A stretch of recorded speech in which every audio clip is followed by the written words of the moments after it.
Hello guys, welcome back to my YouTube channel রোজকার রান্না। তো তোমাদের কাছে নিয়ে চলেছি বেগুন সুন্দরী। তো তোমরা দেখতে থাকো কি কি লাগছে। তো প্রথমে আমি একটা কড়াই বসে দিয়েছি ওভেনে, কিছুটা তেল দিয়ে দিয়েছি, দিয়ে এবার তেলটা গরম হওয়ার অপেক্ষা। তো তেলটা গরম হয়ে গেছে, এরপর আমি দিয়ে দেবো একটা বেগুন। আমি সরু সরু করে পাতলা পাতলা করে কেটে রেখেছি, বেশি করিনি, অল্প করেই করেছি। তো সেগুলো অল্প তেলের মধ্যে একটু ফ্রাই করে নেবো। এইভাবে আমি ফ্রাই করে নেবো হালকা হালকাভাবে, বেশি ডিপভাবে ভাজবো না, ডিপ তেলেও ভাজবো না।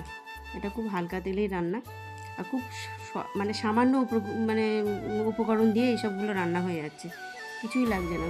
ভীষণ ভালো একটা রেসিপি, তোমরা অবশ্যই বাড়িতে তৈরি করে নিও, সবাইকে করে খাইও, দেখবো বলবে ভালো হয়েছে।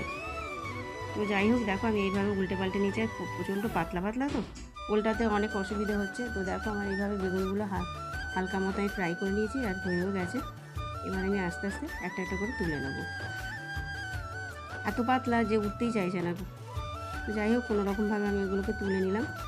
এরপর আমি ওই কড়াতেই আর অল্প একটু তেল দিয়ে দেবো, খানিকটা তেল দিয়ে দেবো। তো এইভাবে তুলে নিয়েছি। এবার খানিকটা আমি সর্ষের তেল দিয়ে দেবো, তোমরা চাইলে এতে সাদা রিফাইন তেলও করতে পারো। এরপর আমি কিছুটা কালো জিরে দিয়ে দিলাম, একটু নেড়ে চেড়ে নিয়ে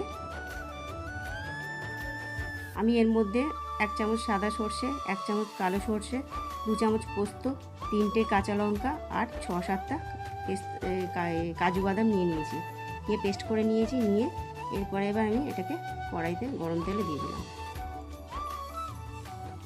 ভালোভাবে নেড়ে চেড়ে নিতে হবে।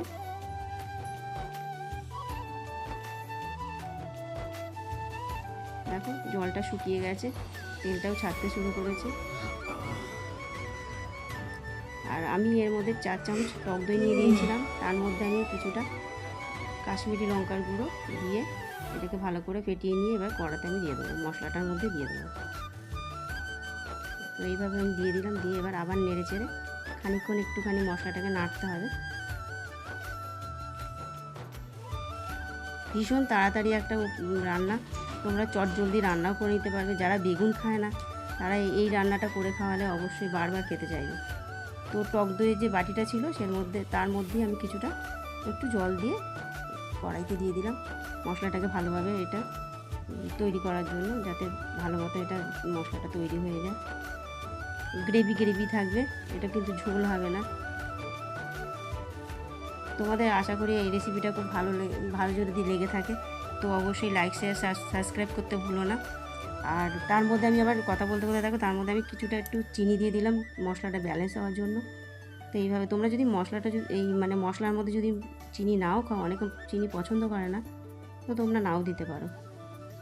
আমি আবার একটু জল দিয়ে দিলাম, মশলাটা যাতে ভালোভাবে তৈরি হয়ে যায়, নাহলে কাঁচা কাঁচা একটা ভাব থাকবে।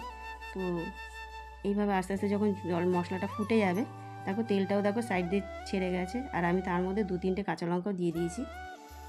এরপরে যখন জলটা শুকিয়ে যাবে মশলা, তখন এই যে তেলটা ছেড়ে যাওয়ার পর আমি বেগুনগুলো ছেড়ে দেবো। খুব তাড়াতাড়ি রান্না। তারপর আমি সবটা দিয়ে দিলাম,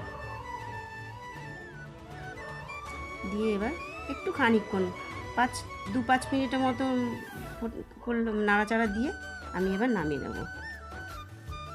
দেখো হয়ে গেল, কত সুন্দরভাবে দিয়ে দিলাম এটা বেগুনটাকে। এবার যখন একটু জলটা শুকিয়ে যাবে, মশলার জলটা, এর মধ্যে আমি দিয়ে দেবো 1 চামচ ঘি।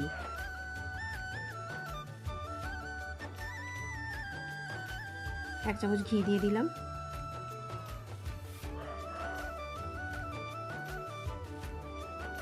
তারপর দিয়ে দিলাম সামান্য পরিমাণে গরম মশলা, এটা স্প্রিঙ্কেল করে দিলাম, ব্যাস হয়ে গেল। দেখো হয়ে গেল কত চটজলদি বেগুন সুন্দরী, খেতেও খুব সুন্দর, নামটাও খুব মজাদার।